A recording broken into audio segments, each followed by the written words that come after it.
اعوذ باللہ من الشیطان الرجیم بسم اللہ الرحمن الرحیم۔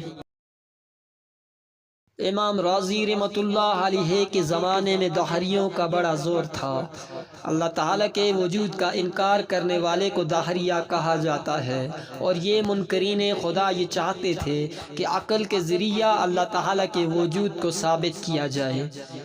امام راضی رحمۃ اللہ علیہ کے پاس اللہ تعالیٰ کے وجود کو عقل سے ثابت کرنے کے 100 دلائل موجود تھے۔ جب کسی دہریے سے مناظرہ فرماتے تو بس 10-15 دلائل کے ذریعہ ہی اس کو شکست دے دیا کرتے تھے۔ اتفاق سے ایک بزرگ کی زندگی ہی میں امام راضی رحمۃ اللہ علیہ کے انتقال کا وقت قریب آ گیا۔ انتقال کے وقت شیطان آپ کے سرہانے آ کر بیٹھ گیا۔ اللہ تعالی ہم سب کو محفوظ رکھے۔ شیطان نے آ کر امام راضی رحمۃ اللہ علیہ سے کہا کہ بتاؤ اللہ تعالیٰ کا وجود ہے یا نہیں؟ امام راضی رحمۃ اللہ علیہ نے فرمایا کہ کیوں نہیں؟ شیطان نے کہا کہ تمہارے پاس کیا دلیل ہے؟ امام راضی رحمۃ اللہ علیہ نے ایک عقلی دلیل پیش کی۔ شیطان نے اس دلیل کو توڑ دیا۔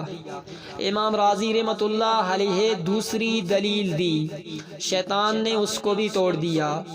اس طرح 10 دلیلیں دیں، شیطان نے ان سب کو توڑ دیا۔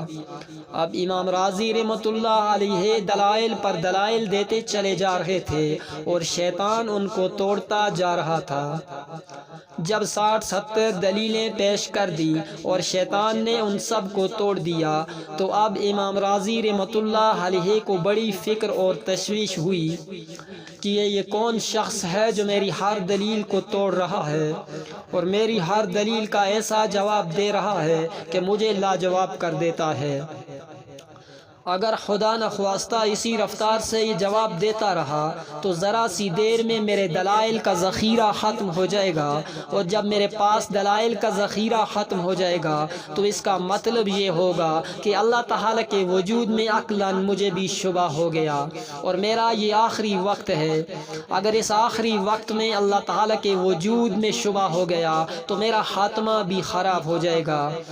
چنانچہ امام راضی رحمۃ اللہ علیہ یہ سوچ کر اور پریشان ہو گئے، یہاں تک کہ آپ نے 99 دلیلیں دیں اور شیطان نے وہ 99 دلیلیں توڑ ڈالی۔ اب امام راضی رحمۃ اللہ علیہ پسینہ پسینہ ہو گئے اور گھبرا گئے کہ یہ کیا ماجرا ہے۔ اب دیکھیے، چونکہ کچھ عرصہ ایک بزرگ سے تعلق رہا تھا اس لیے وہ تعلق کام آیا، اور اس وقت اللہ تعالیٰ نے ان بزرگ پر امام راضی رحمۃ اللہ علیہ کی اس گھبراہٹ اور پریشانی کی کیفیت کو منکشف فرمایا۔ اس وقت وہ بزرگ اور شیخ وضو فرما رہے تھے، ان کے ہاتھ میں ایک لوٹا تھا۔ اسی حالت میں وہ لوٹا انہوں نے زمین پر مارا اور کہا، اے راضی، یوں کیوں نہیں کہہ دیتا کہ میں اللہ تعالیٰ کو بغیر کسی عقلی دلیل کے مانتا ہوں؟ اللہ تعالیٰ نے ان بزرگ کے وہ الفاظ امام راضی رحمۃ اللہ علیہ کے کان میں پہنچا دیے۔ جب ان بزرگ رحمۃ اللہ علیہ کی آواز امام راضی کے کان میں آئی کہ اے راضی، یوں کیوں نہیں کہہ دیتا کہ میں اللہ تعالیٰ کو بغیر کسی دلیل عقلی کے مانتا ہوں، امام راضی نے فوراً یہ الفاظ اپنی زبان سے کہہ دیے۔ بس یہ کہنا تھا کہ شیطان فوراً وہاں سے اٹھ کر بھاگ گیا، اس لیے کہ اس دلیل کا کوئی جواب نہیں، اس دلیل کو کوئی توڑ ہی نہیں سکتا کہ میں بلا دلیل اللہ تعالیٰ کو مانتا ہوں اور آخرت کو مانتا ہوں اور جنت و دوزخ کو مانتا ہوں۔ بس یہ الفاظ کہے اور اس کے بعد آپ رحمۃ اللہ علیہ کا انتقال ہو گیا، اور نیک تعلق کی برکت سے اللہ تعالیٰ کا فضل ہوا اور آپ کا خاتمہ ایمان پر ہو گیا۔ وما علینا